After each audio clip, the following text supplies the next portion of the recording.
Shalom jemaat yang terkasih, kembali lagi dalam renungan tekad temukan kebenaran Allah yang dahsyat. Mari kita berdoa. Ke dalam tangan-Mu ya Tuhan, kami rindu untuk mempercayakan seluruh hidup kami. Karena itu biarlah firman-Mu juga yang boleh menopang setiap kami. Supaya hidup yang kami serahkan ke dalam tangan-Mu adalah hidup yang semakin hari semakin berkenan di hadapan-Mu Tuhan. Berbicaralah kepada setiap kami melalui firman-Mu. Di dalam nama Tuhan Yesus kami berdoa. Amin. Yosua 12 ayat 1 menjadi bacaan firman Tuhan yang akan kita renungkan bersama-sama hari ini. Demikian firman Tuhan. Inilah raja-raja negeri yang dikalahkan oleh orang Israel dan yang negerinya diduduki mereka di seberang Yordan ke arah matahari terbit, dari sungai Arnon sampai gunung Hermon, serta seluruh Arabah Yordan ke arah timur. Saudara-saudara, dalam pasal 12 meringkas penaklukan Israel terhadap raja-raja dan negerinya. Dalam bagian pertama, penaklukan yang dipimpin oleh Musa di seberang Yordan.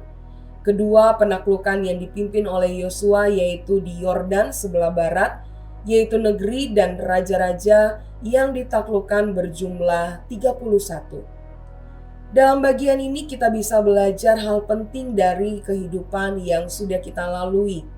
Pertama, pentingnya kita menghitung berkat-berkat Tuhan, sehingga kita diingatkan bahwa ternyata hanya oleh kasih karunia saja kita ada dan masih menikmati berkat-berkat Tuhan itu. Kedua, agar kita tidak cepat melupakan akan masa lalu, peristiwa yang kita hadapi akan tertulis dalam sejarah.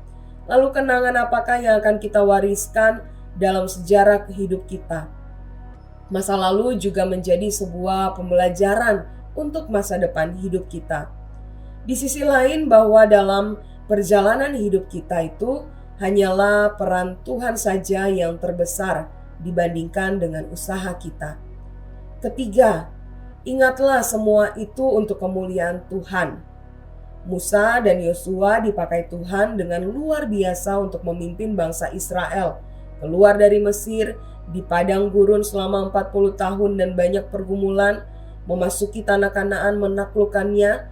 Namun kedua tokoh ini yang memiliki andil besar tidak sedikit pun merasa bahwa yang dilakukan untuk memuaskan dirinya, namun semua yang dilakukan sungguh hanya untuk mengikuti dan menaati perintah Tuhan.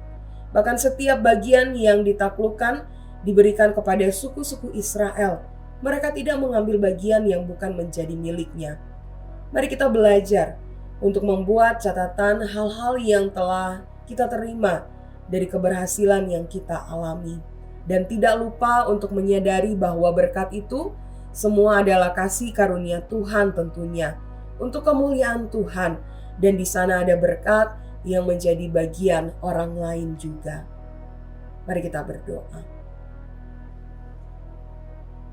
Tuhan, ketika kami ada di hari ini, di detik ini, dan kemudian kami mengingat apa yang sudah Tuhan perbuat dalam hidup kami di masa yang lampau, sesungguhnya ya Tuhan, kami semakin menyadari dan mengagumi bahwa Engkaulah sumber dari segalanya.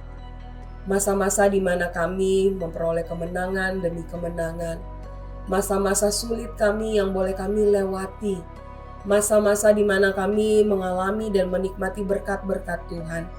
Di dalam semuanya itu Tuhan, kami harus mengakui dan bersyukur karena semua itu oleh karena kasih karunia Tuhan.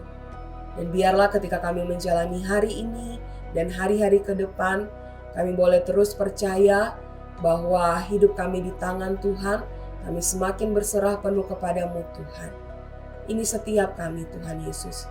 Kami berdoa dan membawa diri kami di dalam nama Tuhan Yesus. Amin. Selamat melakukan kebenaran firman Tuhan yang dahsyat.